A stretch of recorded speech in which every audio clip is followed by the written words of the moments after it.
Hello दोस्तों। अभी हम जिस टॉपिक पे डिस्कस करने वाले हैं उसका नाम है गति, मोशन। हमारे सामने कुछ क्वेश्चंस हैं। पहला क्वेश्चन है, which of the following figure correctly represent uniform motion of a moving object. इसका मतलब ये है कि हमारे सामने जो ग्राफ दिए हुए हैं उसमें से कौन सा ग्राफ यूनिफॉर्म मोशन को रिप्रेजेंट करता है, एक समान गति को बताता है। तो हमको पता है यूनिफॉर्म मोशन का मतलब क्या होता है। यूनिफॉर्म मोशन जो है उसको हम इस तरीके से समझ सकते हैं कि कोई भी ऑब्जेक्ट इक्वल टाइम इंटरवल में इक्वल डिस्टेंस को ट्रैवल करता है। जैसे जैसे टाइम बढ़ता जाता है वैसे वैसे उस ऑब्जेक्ट का डिस्टेंस जो है वो बढ़ता जाता है। तो हम ग्राफ से देख सकते हैं पहला वाला जो ऑप्शन है वो करेक्ट होगा। देखिए यहाँ पे हम देखते हैं जो ग्राफ है वो टाइम और डिस्टेंस के बीच में है। जैसे जैसे टाइम बढ़ रहा है वैसे वैसे डिस्टेंस भी इक्वली बढ़ रही है।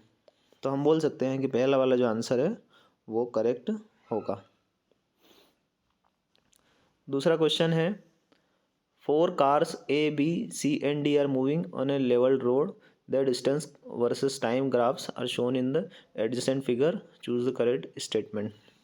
इसका मतलब ये है कि हमारे पास में 4 कार्स हैं A, B, C, D जिनका नाम है और वो एक रोड पे ट्रैवल कर रही हैं। यहाँ पे टाइम और डिस्टेंस का रिलेशन दिया हुआ है कि जो कार्स हैं वो डिफरेंट टाइम में कितना डिस्टेंस ट्रैवल करती है। तो हम देखते हैं, सबसे पहला ऊपर देखते हैं C कार का दिया हुआ है, उसके बाद फिर D कार का दिया हुआ है, फिर A कार का दिया हुआ है और फिर B कार का दिया हुआ है। हम ऑप्शंस पे आ जाते हैं।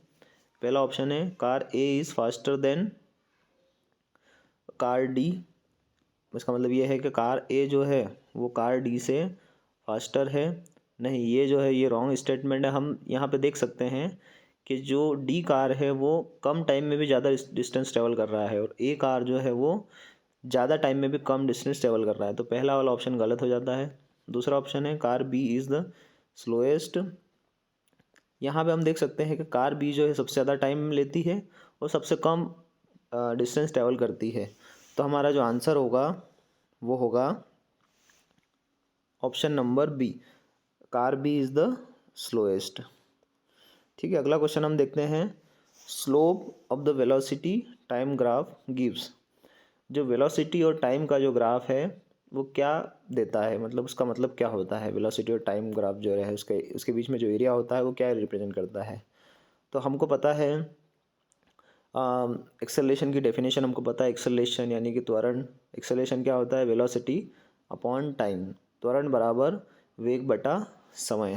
तो हम यहाँ से बोल सकते हैं कि जो करेक्ट आंसर है वो होगा एक्सेलरेशन, ऑप्शन सी।